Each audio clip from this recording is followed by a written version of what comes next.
Good morning, I'm Larry Steinhouse, and welcome to Money Chat Now. Money Chat Now is a politically charged stock market pre-show giving you the politics behind the biggest moves in the stock market. It is presented with comedic common sense by an expert in financial literacy, and hey, that's me, Larry Steinhouse.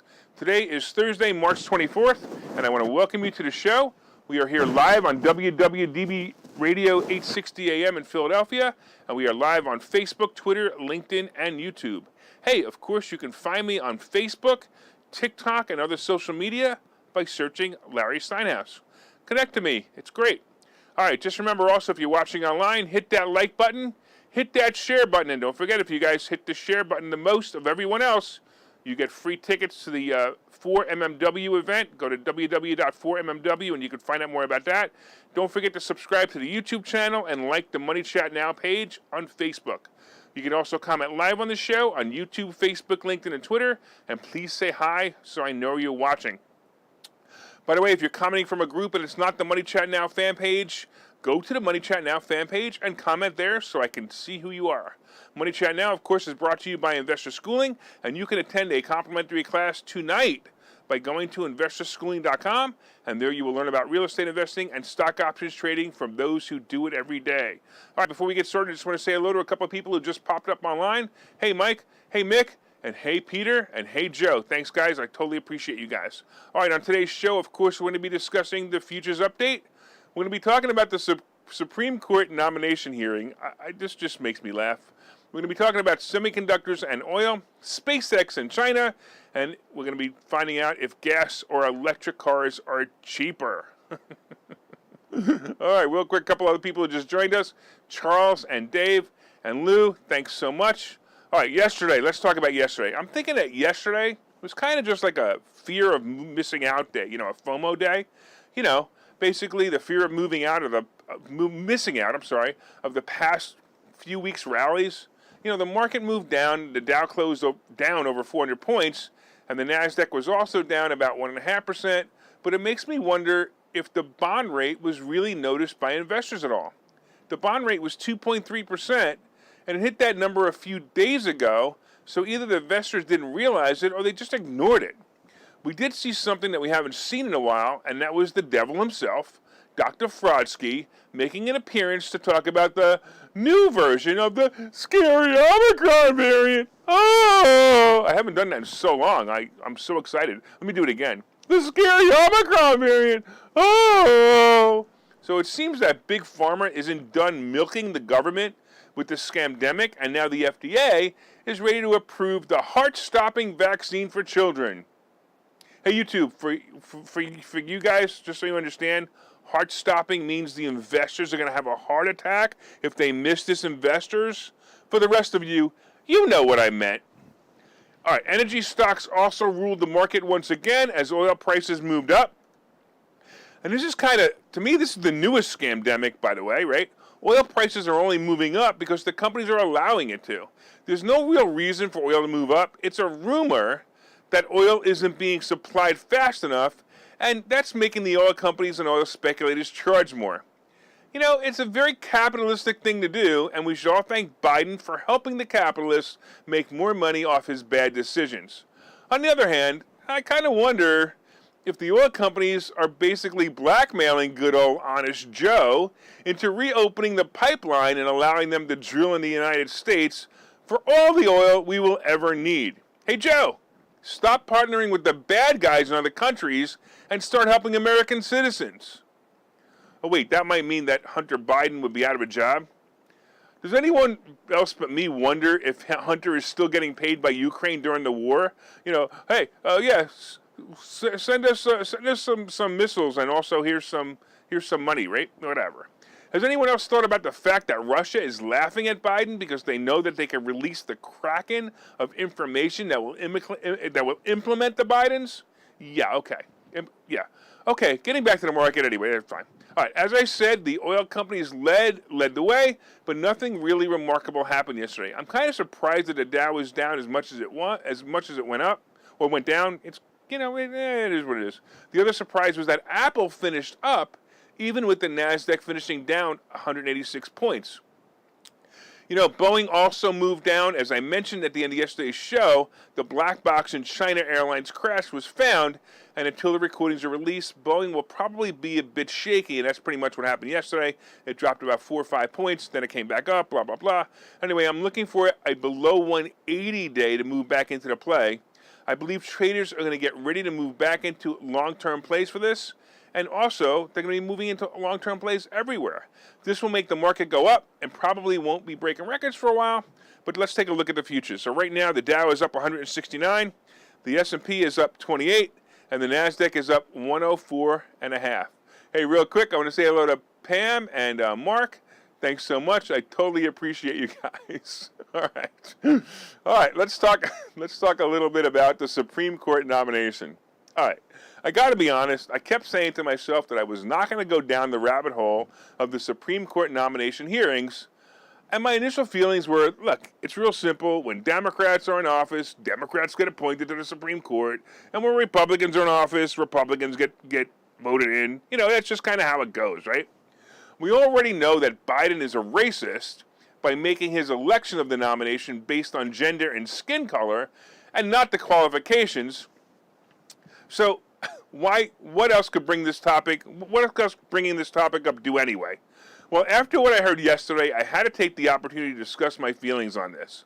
All right, a few weeks ago, when the racist Joe Biden picked the black woman to be the nomination, I had to laugh when I found out her name. Remember, he's looking for a black woman. It has to be a black woman. It can't be anybody else. It has to be a black woman, right? So I found out her name. Her name, as you know, is Ketanji Brown Jackson.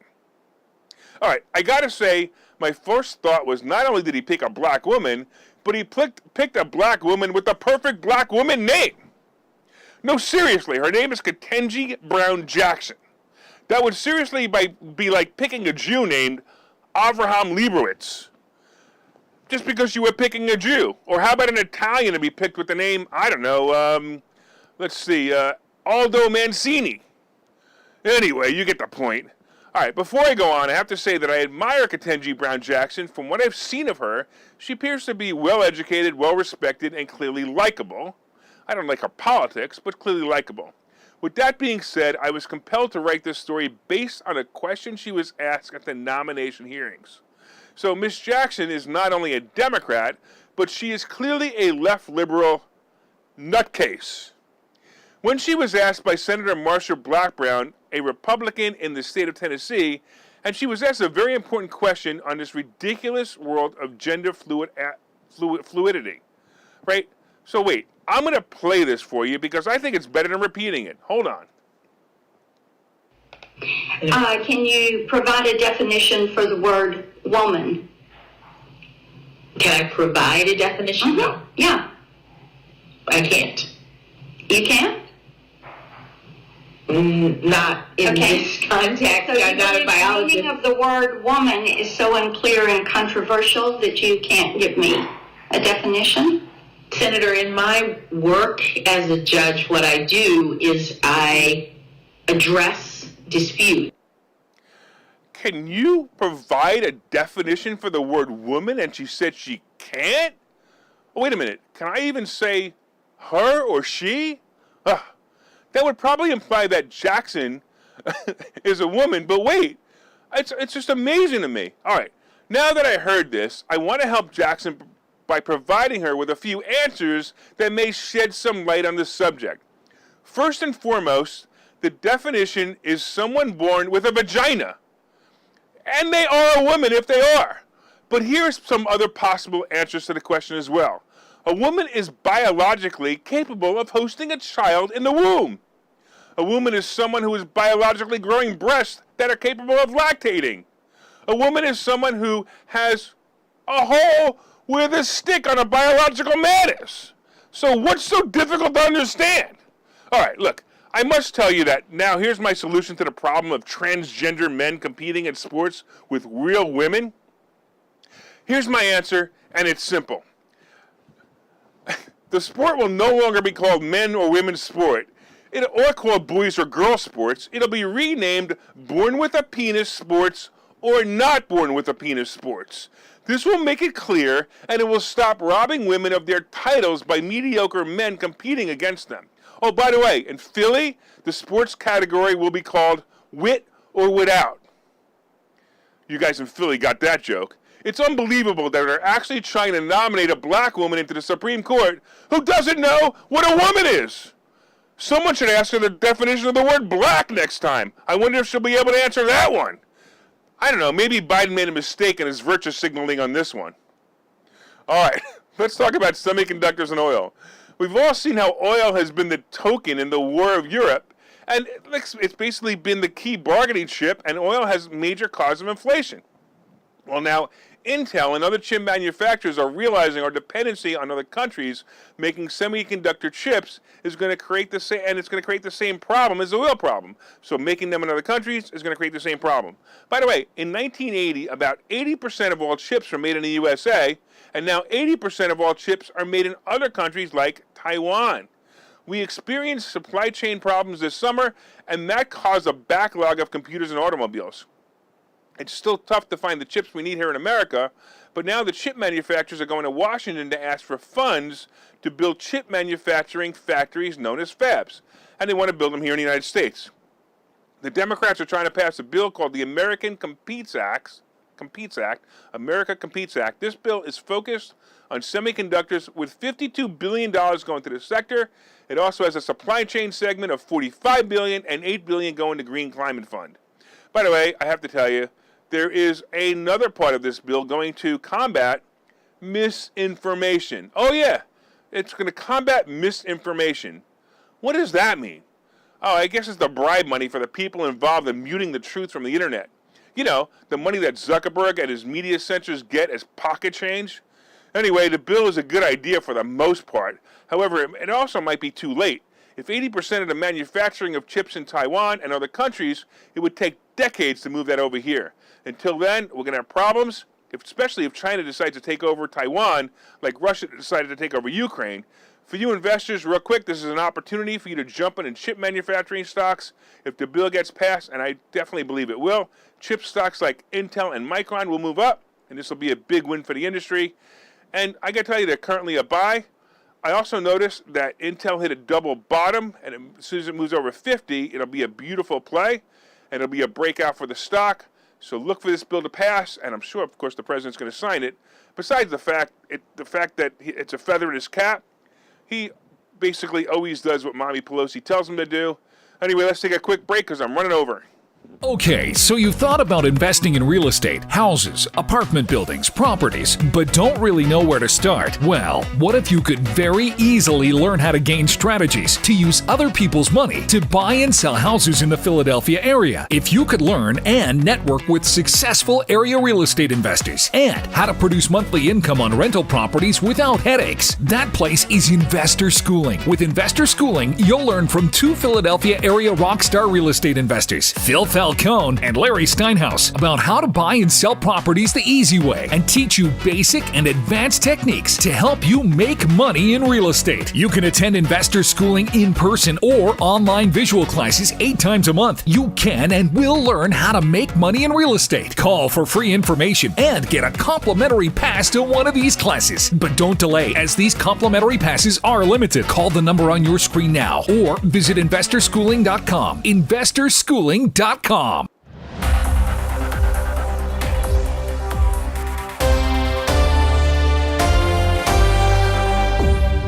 right, welcome back to Money Chat Now. I'm your host, Larry Steinhouse. And of course, if you'd like more information on Investor Schooling, you can go to investorschooling.com or call 866-424-2829, 866-424-2829. Hey, I want to thank everybody for watching on Facebook and LinkedIn and Twitter and YouTube. And of course, I want to thank all my listeners on WWDB Radio in Philadelphia. Don't forget to, guys, hit that like button, hit that share button, and let's get into it right now. All right, so far we've been discussing, of course, the futures update. And right now the Dow is up 162 points, not bad. We've been talking about, the S&P is also up 28, and the NASDAQ is up 110. So it'll probably be a nice day. We talked about the fact that the Supreme Court nomination is a black woman who doesn't know what a woman is. What? We talked about the fact that semiconductors will hopefully be starting to be made in the USA, so we don't have the same problem we had with oil.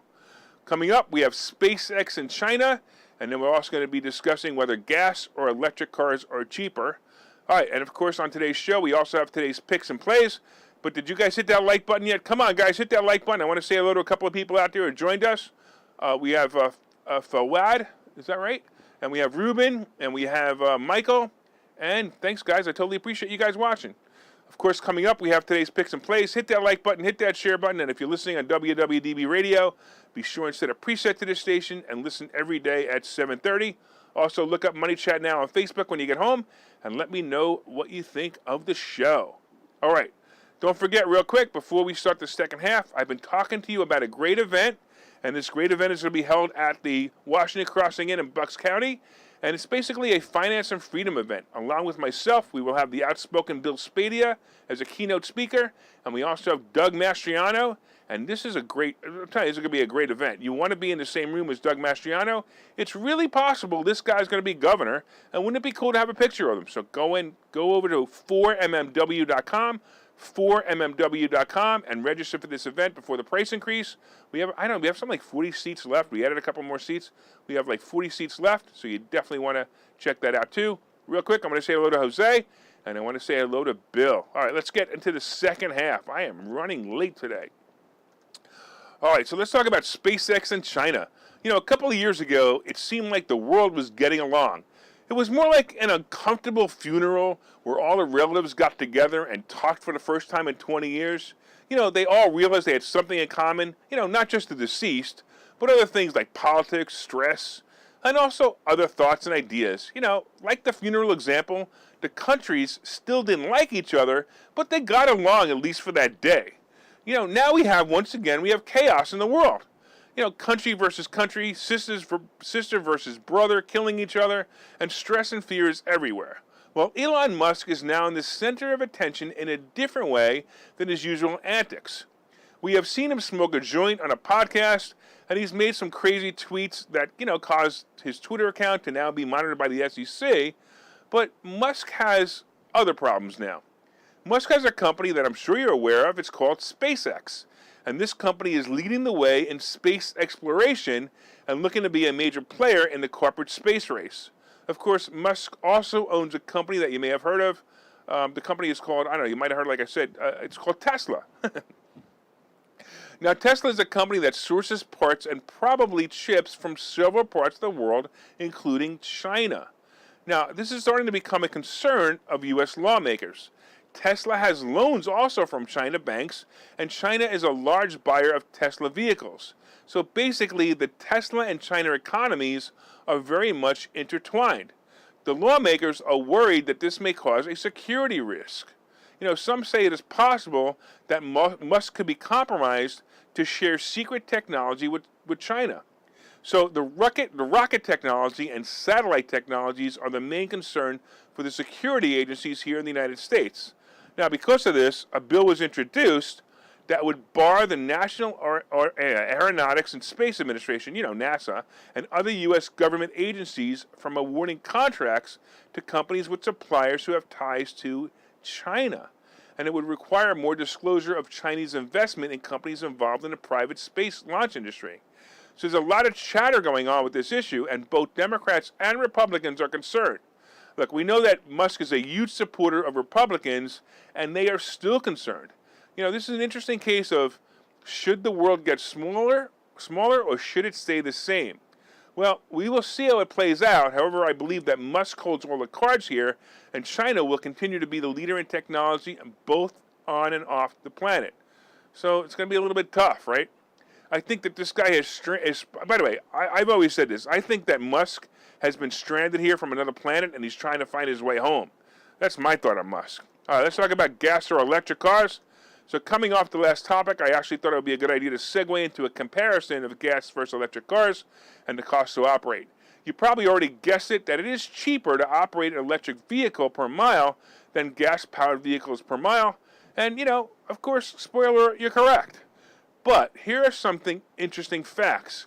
Yet gas prices, even though gas prices are moving up at a ridiculous rate, don't forget that the cost of creating electricity is also moving up, and that means the cost to charge more will cost more to charge your electric vehicle. So a recent article in CNBC showed graphs and charts about the cost of each and priced out the cost per 100 miles of travel in different areas. The areas highlighted were some of the most expensive areas like Boston and San Francisco, and it was important that you compare them to these areas. So in reality, San Francisco, the average cost to drive 100 miles in a gas-powered car was over $18. Now, the average price to travel 100 miles in an electric charged car was just under $10.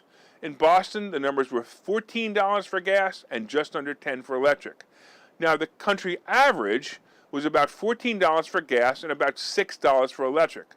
Now, the graph also showed that when gas prices were at its lowest, before the brain-dead Biden administration caused gas prices to explode, the difference was only about $3 per 100 miles. So still a savings, but does it really justify selling your gas-powered car and buying an electric car? And that, my friend, is up to you. However, the study also showed that the total lifetime ownership of an electric vehicle is about $4,700 less than that of an internal combustion vehicle. So if the gas car is less expensive than the EV car by $4,700, you're already ahead. But don't forget, you also need to install a charger for your home to charge the vehicle. And, right now it's actually come down in price. They're about $1,000 to $1,500, so that must be taken into consideration as well. Look, I don't know. I'm still not ready. I'm not ready to buy an electric vehicle, but if you are, I don't think it's a big deal either way. I think it's kind of cool. All right, let's take a break, and we'll see you in a minute. Investor Schooling needs a new slogan. Investor schooling? Never heard of. Investor schooling? Never heard of. Investor schooling? Never heard of them. Any suggestions? Phil? Investor schooling. We never heard of you either. Investor Schooling. We never heard of you either. Register for a free class at investorschooling.com.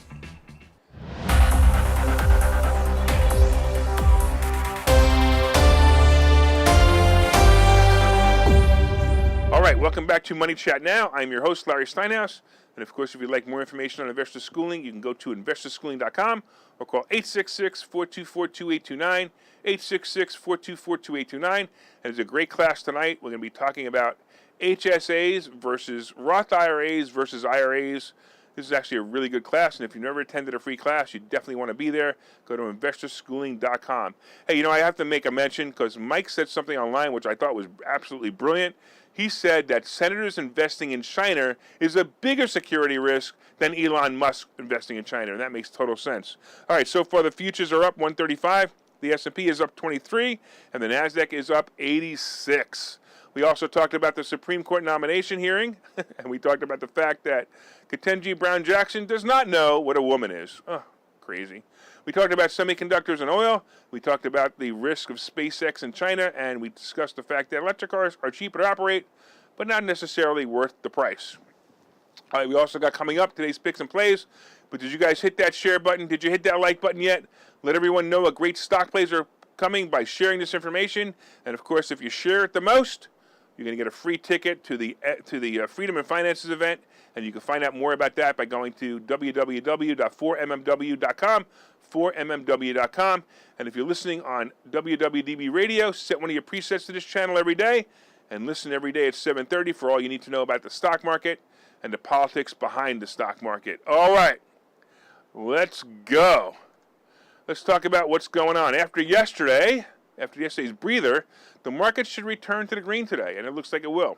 I still like the travel stocks, and I'm going to keep saying it until I'm either wrong or until I'm right.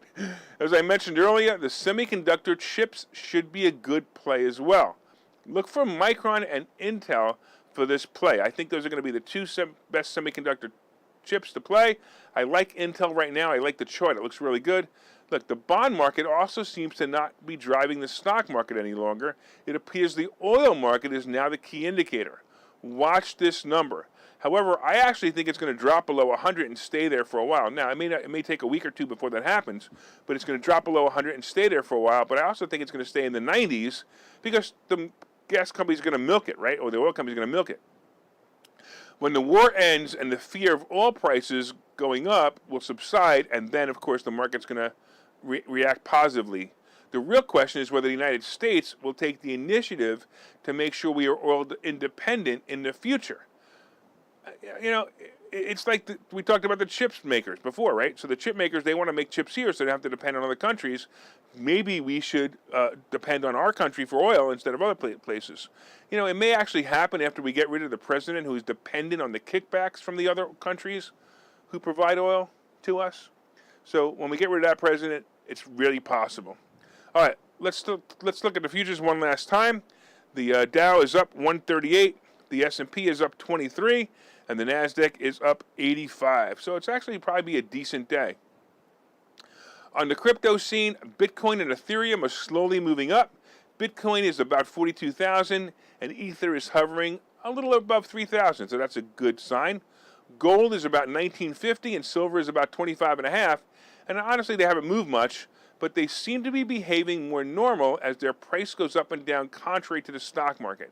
So I would expect that the gold and silver would go down today if the stock market moves up. Now, the Treasury bond is still the one baffling me. It is at about 2.38% right now, and I don't know, that just baffles me. I actually thought, again, that this would affect the NASDAQ, and it seems to be that the NASDAQ is ignoring it, which is good news. Oil is also slightly above 114 a barrel, and now this is the new market indicator. So you definitely want to know, you definitely want to watch this, you want to look for it. Hey, look, we all know, of course, that a new financial situation is coming. Will it be a recession or will it be a simple downturn? Well, if you want to survive through it, you should order my new book. Go to barnesandnoble.com and look up Money Hacks by Larry Steinhouse. The title is called Money Hacks by Larry Steinhouse. Pre-order it. I promise you're going to learn something. And hey, if you've been listening, my accountant actually says that it might be tax deductible. So you can tax deduct the entire $20 that you paid for the book. All right, I've been telling you, of course, about the Great Freedom and Finances event. Go to 4mmw.com. Go to 4mmw.com. You'll get to meet Doug Mastriano, Bill Spadia, and some other amazing people. So you definitely want to go there as well. And listen, don't forget, tomorrow is Phone Call Friday. So you'll be able to call in, and definitely, if you want to call in, it's lots of fun. I want to thank everybody for watching. I want to thank the listeners on WWDB Radio. And don't forget that time to time, I own some of the assets and options discussed in this show. The opinions discussed in this show is solely mine. I look forward to seeing you tomorrow. Make it a profitable day.